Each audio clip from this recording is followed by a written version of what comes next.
اور لوگوں نے اللہ کے سوا اور معبود قرار دے لیے جو کسی چیز کو پیدا نہیں کر سکتے، وہ خود پیدا کیے گئے ہیں اور نہ وہ اپنے لیے کسی ضرر اور نفع کے مالک ہیں، اور نہ وہ موت کے مالک ہیں، اور نہ حیات کی، اور نہ مرنے کے بعد زندہ کیے جانے کے۔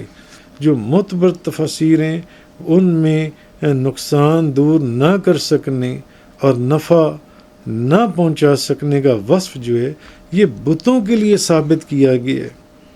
کسی مفسر قرآن نے اس سے اللہ کے اولیاء کے مزارات یا اولیاء اللہ مراد نہیں لیے۔ ہاں، آج کل کے جو لوگ ہیں وہ ان آیات کو اولیاء اللہ کے مزارات مراد لیتے ہیں، جو کہ نہایت ہی غلط و قرآن پاک کی تفسیر کرتے ہیں۔ جو ان سے اصل چیز یہ ہے کہ جو مسلمان ہیں وہ اولیاء اللہ کا احترام کرتے ہیں، اولیاء اللہ کو پوجتے نہیں ہیں۔ پوجنا کچھ اور ہے اور احترام کرنا یہ کچھ اور ہے۔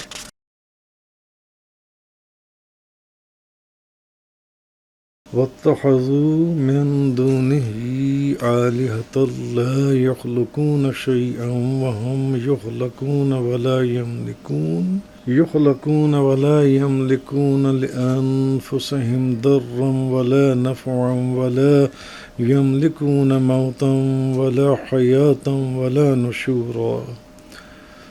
اور لوگوں نے اللہ کے سوا اور معبود قرار دے لیے جو کسی چیز کو پیدا نہیں کر سکتے، وہ خود پیدا کیے گئے ہیں اور نہ وہ اپنے لیے کسی ضرر اور نفع کے مالک ہیں، اور نہ وہ موت کے مالک ہیں، اور نہ حیات کی، اور نہ مرنے کے بعد زندہ کیے جانے کے۔ یعنی کہ لوگوں نے اس کے سوا بہت سے معبود بنا لیے۔ معنی یہ ہے کہ جو معبود خالق، مالک اور قادر ہونے میں یکتا ہے، یہ جو بت پرست ہیں یہ اس کی عبادت تو کرتے نہیں، اور بتوں کی عبادت کرنے کو ترجیح دیتے ہیں۔ یہ کہتے ہیں کہ بتوں کی عبادت کرو، مگر جو ایک ہے، جو ہر چیز کا مالک ہے اور ہر چیز پر قادر ہے اور ہر چیز کا خالق ہے، یہ اس کی تو عبادت کرتے نہیں، یا یہ اس کو تو اپنا معبود مانتے نہیں، مگر بتوں کی عبادت کرنے کو یہ ترجیح دیتے ہیں۔ حالانکہ بت جو ہیں وہ تو اتنے عاجز اور بے قدرت ہیں کہ کسی چیز کو وہ تو پیدا کرنے کے قابل ہی نہیں ہیں۔ بت کسی ایک چھوٹی سی چیز کو پیدا کرنے کے قابل نہیں ہے۔ اللہ نے تو اس تمام کائنات عالم کو پیدا کیا، ساری کائنات کو، وہ تو ہر چیز کا خالق ہے۔ بلکہ بت تو وہ ہیں جن کو خود بنایا جاتا ہے، ان کو کسی نے کیا بنانا ہے؟ لوگ ان کو پتھروں سے توڑ کر، مٹی کو پکڑ کر ان کو خود اپنے ہاتھوں سے بناتے ہیں۔ تو بت جو ہیں یہ تو اپنے آپ سے کوئی تکلیف کو دور نہیں کر سکتے۔ کوئی پتھر پکڑ کے تو ان کو چور چور کر دے تو یہ بت جو ان سے ہیں کسی دوسرے کی تکلیف کو کیا دور کریں گے؟ کسی دوسرے کی تکلیف کو وہ تو اپنے آپ کو کوئی نفع نہیں پہنچا سکتے، تو کسی اور کو نفع کیا پہنچائیں گے؟ نہ کسی کو موت دے سکتے ہیں، نہ کسی کو زندگی دینے کے مالک ہیں، نہ کسی کو مرنے کے بعد یہ بت جو ہیں یہ دوبارہ زندہ کرنے کا اختیار رکھتے ہیں۔ یہ ساری صفات تو اللہ کے وجود میں ہیں۔ اللہ تبارک و تعالیٰ کی ہیں کہ وہ جس کو چاہے نفع عطا فرمائے، جس کو چاہے نقصان عطا فرمائے، جس کو چاہے موت عطا فرمائے، جس کو چاہے زندگی عطا فرمائے، پھر اس نے ایک دن سب کو زندہ کرنا ہے۔ تو یہ چیز تو اللہ کے اس صفات کے اندر آتی ہیں۔ اچھا، اب یہاں پر جتنے مفسرین ہیں انہوں نے یہ جو کہا گیا کہ اس آیہ کریمہ کے اندر یہ جو کہ نقصان دور نہ کر سکنے اور نفع نہ پہنچا سکنے کا جو وصف ہے یہ بتوں کے لیے ثابت کیے نہیں. کسی نے بھی اس سے اللہ کے اولیاء کے مزارات مراد نہیں لیے. جیسے کہ آج کے زمانے میں کچھ لوگ ایسے ہیں جو اس طرح کی آیات کو لیبل کر دیتے ہیں اولیاء اللہ کے اوپر یا اولیاء اللہ کے مزارات کے اوپر کہ یہ کسی کو نفع نہیں دے سکتے، یہ کسی کو فائدہ نہیں پہنچا سکتے، جبکہ یہ اس طرح کی آیات یہ تمام مفسرین نے لکھا کہ یہ والی آیات جو ہیں یہ بتوں کے لیے نازل کی گئی ہیں. یہ بتوں کے لیے یہ فرمایا گیا ہے کہ بت ہیں جو اپنے آپ کو نفع نہیں دے سکتے تو تمہیں کیا نفع دیں گے. مگر بعض منافق لوگ ایسے ہیں جو قرآن کریم کی غلط تفسیر بیان کرتے ہیں اور غلط معنی بیان کرتے ہیں، اور وہ کہتے ہیں کہ یہ اصل میں اولیاء اللہ یا مزارات کے لیے یہ آیات نازل ہوئی ہیں. ایسا نہیں ہے. جب آپ قرآن پاک کی تفاسیر اٹھائیں گے تو کسی تفسیر کے اندر جو بھی معتبر تفاسیر ہیں، ہاں جو غیر معتبر تفاسیر ہیں ان کو تو وہ تو چھوڑ دیں، جو معتبر تفاسیر ہیں ان میں نقصان دور نہ کر سکنے اور نفع نہ پہنچا سکنے کا وصف جو ہے یہ بتوں کے لیے ثابت کیا گیا ہے. کسی مفسر قرآن نے اس سے اللہ کے اولیاء کے مزارات یا اولیاء اللہ مراد نہیں لیے.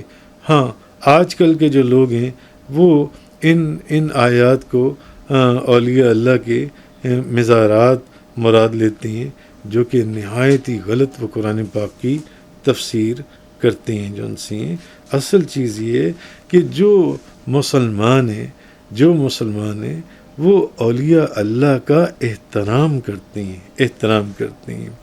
اولیاء اللہ کو پوجتے نہیں ہیں. پوجنا کچھ اور ہے اور احترام کرنا یہ کچھ اور ہے. پوجنا کچھ اور ہے. مگر کچھ لوگ منافق ایسے ہیں جیسے میں نے پہلے عرض کیا کہ وہ اس طرح کی آیات کو جو ان سے وہ اولیاء اللہ یا مزارات کے اوپر لگا دیتے ہیں کہ نہیں یہ تو مزارات کے لیے یہ کہا گیا جن سے کہ یہ کسی کو فائدہ نہیں دے سکتے. حالانکہ اس کے آلٹرنیٹو قرآن پاک میں کتنی ایسی آیات بیان ہوئی ہیں، درجنوں ایسے دلائل اور آیات موجود ہیں کہ ان جگہوں سے کتنی دنیا نے فائدہ اٹھایا جو ان سے. تو آگے فرمایا وقال الذین کفروا ان ھذا الا افک افتراہ وعانہ علیہ قوم آخرون فقد جاءوا ظلما وزورا وقالوا اساطیر الاولین اقتطبها فہی تملی علیہ بکرۃ واصیلا. تو کافروں نے کہا یہ جو قرآن ہے یہ تو صرف من گھڑت بات ہے جس کو اس رسول نے گھڑا ہے. اس رسول نے یہ من گھڑت ہے سارا، اور اس کو گھڑنے والا یہ رسول ہے، اور اس پر دوسرے لوگوں نے اس کی مدد کی ہے. کچھ لوگ ہیں جنہوں نے اس رسول کی مدد کی ہے، ان لوگوں کی مدد سے اس رسول نے قرآن کو گھڑا ہے اور اس قرآن کو بنایا ہے جو ان سے لوگوں کی مدد سے. تو اللہ تبارک و تعالیٰ نے فرمایا ان کافروں نے ظلم کیا اور جھوٹ بولا، اور انہوں نے کہا کہ یہ گزشتہ لوگوں کی کہانیاں ہیں جن کو اس رسول نے لکھوا لیا، جو اس پر صبح و شام پڑھی جاتی ہیں. اصل میں پچھلی آیات میں اللہ کی وحدانیت کے بارے میں کلام کیا گیا، اس کے بعد بت پرستوں کا رد کیا گیا. اب یہاں سے قرآن مجید اور نبی کریم صلی اللہ علیہ وسلم کی نبوت پر جو کفار کی طرف سے اعتراضات آتے تھے ان کا جواب دیا گیا. اصل میں خلاصہ یہ ہے کہ نضر بن حارث اور اس کے ساتھیوں اور انہوں نے کہا کہ قرآن مجید کے متعلق کہا کہ یہ جو قرآن ہے نا، یہ قرآن تو صرف یہ تو بہت بڑا جھوٹ ہے۔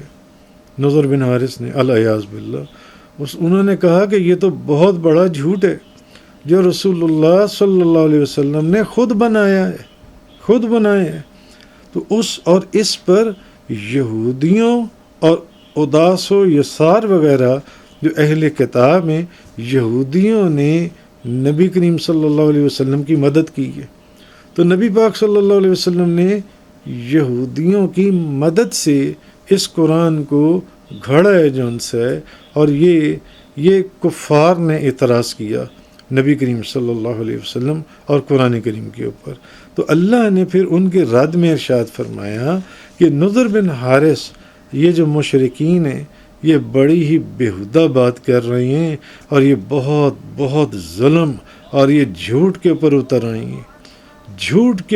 آئے ہیں یہ لوگ جن سے، کیونکہ انہوں نے اپنی مثل لانے سے عاجز کر دینے والے کلام کو، جس کلام نے ان کو عاجز کر دیا، یہ کہتے ہیں کہ یہودیوں کے تعاون سے کھڑا ہوا جھوٹ انہوں نے کہا، اور اس مقدس کلام کی طرف انہوں نے وہ بیہودہ بات انہوں نے منسوب کی جو اس کی شان کے لائق نہیں تھی۔ انہوں نے ظلم کیا، انہوں نے جھوٹ بولا۔ اللہ تبارک و تعالیٰ ارشاد فرما رہا ہے، یعنی وہی مشرکین اللہ تبارک و تعالیٰ قرآن کریم کے بارے میں وہ کہتے تھے یہ قرآن اللہ کی طرف سے نہیں بلکہ رستم اور اسوند یار ان کے قصوں کی طرف پہلے لوگوں کی کہانیاں، تو یہ اللہ کے رسول یعنی رسول اللہ صلی اللہ علیہ وسلم نے کسی سے لکھوائی ہیں۔ اور پھر آگے یہ بھی بکواس کرتے تھے، کہتے تھے کیونکہ یہ جو رسول ہونے کا دعویٰ کرتے ہیں تو یہ کسی سے انہوں نے پڑھا تو ہے نہیں، تو نہ یہ خود پڑھ سکتے ہیں نہ لکھ سکتے ہیں، اس لیے انہوں نے دوسروں سے لکھوائی ہیں اور پھر اس کو بار بار سنا ہے اور پھر اس کو یاد کیا ہے، اور پھر جب یاد ہو گئی ہیں تو اب وہ لوگوں کو سنا دیتے ہیں اور کہتے ہیں کہ یہ تو اللہ کی وحی ہے، اس کو اللہ نے فرمایا کہ یہ جھوٹ بول رہے ہیں اور یہ ظلم کر رہے ہیں جو ان سے یہ چیز اللہ تبارک و تعالیٰ نے ارشاد فرمائی۔ تو اللہ نے آگے فرمایا قل انزلہ الذی یعلم السر فی السماوات والارض انہ کان غفورا رحیما، آپ کہیے اس قرآن کو اس ذات نے نازل کیا ہے جو آسمانوں اور زمینوں کی تمام پوشیدہ باتوں کو جانتا ہے، بے شک وہ بہت بخشنے والا اور بہت بے حد رحم فرمانے والا ہے۔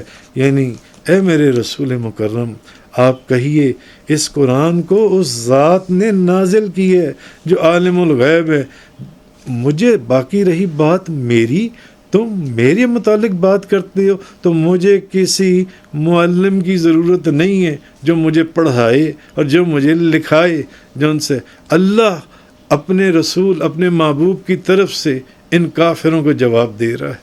ان کافروں فرمایا محبوب ان کو پہلے تو یہ فرمائیے کہ اس قرآن کو اللہ نے نازل کیا، پھر ان کو یہ فرمائیے کہ مجھے کسی معلم کی ضرورت نہیں ہے کہ کوئی آ کر مجھے پڑھائے یا مجھے لکھائے جو ان سے۔